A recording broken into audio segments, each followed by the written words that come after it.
A day in my life as a nursing student sa Green School. 9 o'clock nga pala nang nagising ako nung araw na to. Nagising nga ako at nakita ko yung message ng prof namin na na-move yung time ng competition. Imbis na 4 o'clock ay minove siya ng 2 kaya naman na-adjust din yung aming call time. It's currently 10:50 and tapos na ako gumayak. So, aayusin na lang later yung aming face pati yung buhok. So, hindi na ako masyado nag-makeup. Polvo na lang tsaka lipstick. Kasi magfe-face paint pa daw kami. Then ito, on the way na nga ako, nagsabay lang kami ng aking friend. Pagkadating, nag-ayos na agad kami ng hair kasi nga maigsi lang yung preparation time namin. Dito na nga pala kami sa Garden 1 nag-ayos kasi akala namin may tao habang sa yung room. iba inaayos yung sa mukha, sa kamay, and yung sa may buhok, naggupit na rin ako nung para sa kamay namin. Hindi na ako nag-video kasi nga inaapur ako na. Dahil nga 2 o'clock kami mag-present, eto, bumili na muna ako sa may third building ng food. Dahil tapos na kami mag-prepare, eto, ginugulo ko na muna sila isa-isa. Gusto ko mamaya mag-upload na yan.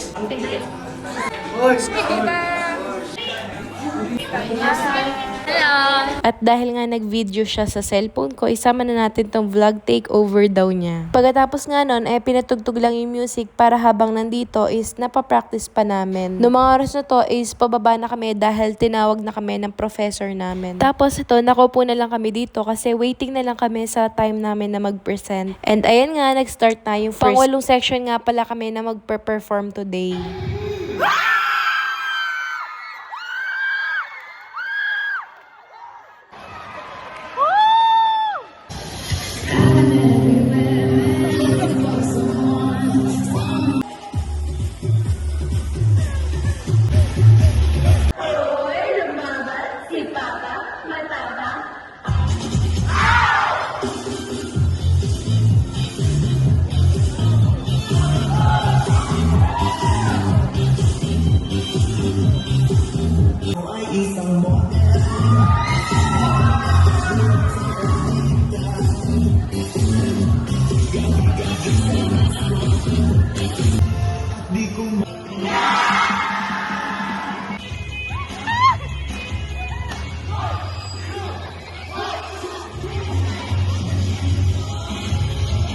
First runner-up, congratulations!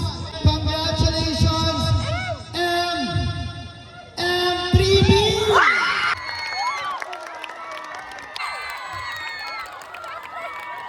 Hi guys! Balik ako!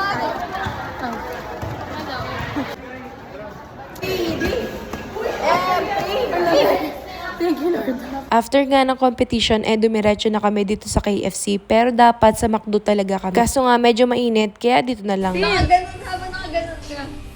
Okay. Gusto rin yung paswari. Guys, kain tayo guys. Then ito, kumuha lang ako ng gravy and hindi na ako nakapag-video kasi lowbat na yung phone ko. Bale, uuwi nga pala ako ng Nueva Ecija ngayong araw na to. Dumaan na rin pala ako sa Bread Talk para bumili ng gusto ng pamangkin at nanay ko. And ito nga, medyo mahaba yung pila kaya natagalan ako. Tapos nag-wait pa ako ng 30 minutes dito sa may SM. Ang tagal bago dumating nung bus. Then pagka uwi ko nga, ito, nagkayayaan yung mga elementary classmates ko.